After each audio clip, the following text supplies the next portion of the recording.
चाहता हूँ, तुमने जितने वेद पुराण लिखे हैं अपनी अपनी जगह सब सही हैं, पर राम कृष्ण के जो परम भक्त हैं, जब तक तुम उनके लिए 18वां पुराण श्रीमद् भागवत महापुराण की रचना नहीं करोगे, तब तक तुम्हारे मन में संतोष नहीं आएगा।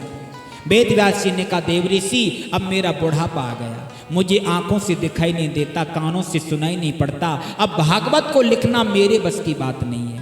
नारद जी ने कहा, महाराज संतों का आश्रय ले लोगे तो भागवत को लिखना कोई बहुत बड़ी बात नहीं है। किसी ने कहा, बोल संत कृपा बड़ी है या भगवत कृपा बड़ी है? पर सच तो यह है, संत की कृपा अगर किसी मनुष्य के ऊपर अगर हृदय से हो जाए तो परमात्मा उस जीव के पीछे पीछे डोलते हैं। कबीरदास जी ने लिखा है ना, गुरु गोविंद दोनों खड़े और काके लागू पाए, और बलिहारी गुरु आपने गोविंद दियो मिलाए। गोविंद से मिलाने की सामर्थ्य गुरुदेव में है, परमात्मा जीव के पीछे पीछे डोलता है। तो भगवत कृपा से बड़ी है संत कृपा, इसलिए संतों का आश्रय ले लो। वेदव्यास जी ने कहा, अब मेरी सामर्थ्य नहीं है, मुझे आंखों से दिखाई नहीं देता, कानों से सुनाई नहीं पड़ता। नारद जी ने कहा, वेदव्यास जी संत कृपा में कितनी ताकत है, संत कृपा में कितनी ताकत है, इसका प्रमाण में स्वयं हूं। नारद जी ने अपना पूर्व चरित्र कहकर के सुनाया, ध्यान दे के सुनो। नारद जी ने कहा, महाराज पूर्व जीवन में मैं एक दासी का बेटा था, मेरे पिताजी बचपन में छोड़ करके भगवान के धाम को चले गए। मेरी विधवा मां मेरा कैसे पालन करती, मुझे लेकर संतों के आश्रम में चली गई, और मैं सारे दिन, मेरी मां ने संतों से कहा, महाराज मैं विधवा नारी हूं, मेरा एक बालक है, मैं आपके आश्रम में रहूं। संत बड़े दयालु थे, बेटा भीतर चले जाओ, हमारी पत्नी के साथ रहो। मेरी मां संतों के आश्रम में रहने लगी। धीरे धीरे मैं थोड़ा बड़ा हुआ, चतुर्मास का समय आया, अयोध्या से चलकर एक संत मंडली हमारे आश्रम पर आई, और उस संतों ने आकर के चतुर्मास किया।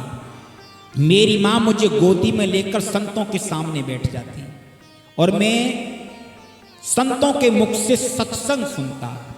4 महीने तक जब मैंने सत्संग सुना तो मुझे संसार कैसा लगने लगा।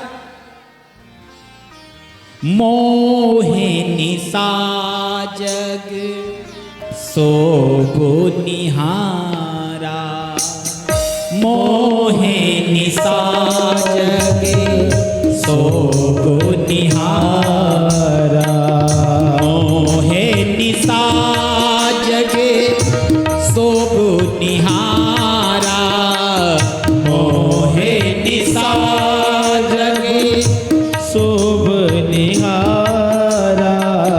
देखहि स्वप्ने अनेक प्रकारा, देखहि स्वप्ने अनेक प्रकारा। सोते हुए ना जाने कितने प्रकार के स्वप्न देखते हैं, पर स्वप्न कभी सच नहीं होते। ये संसार जो है स्वप्न की तरह है, सत्य तो केवल भगवान का नाम है, जगत मिथ्या है। मैंने संतों से कहा, महाराज मैं आपके साथ चल करके भगवान का भजन करूंगा। संतों ने मेरा नाम रख दिया था रामदास, जब भी बुलाते थे रामदास कह करके बुलाते थे।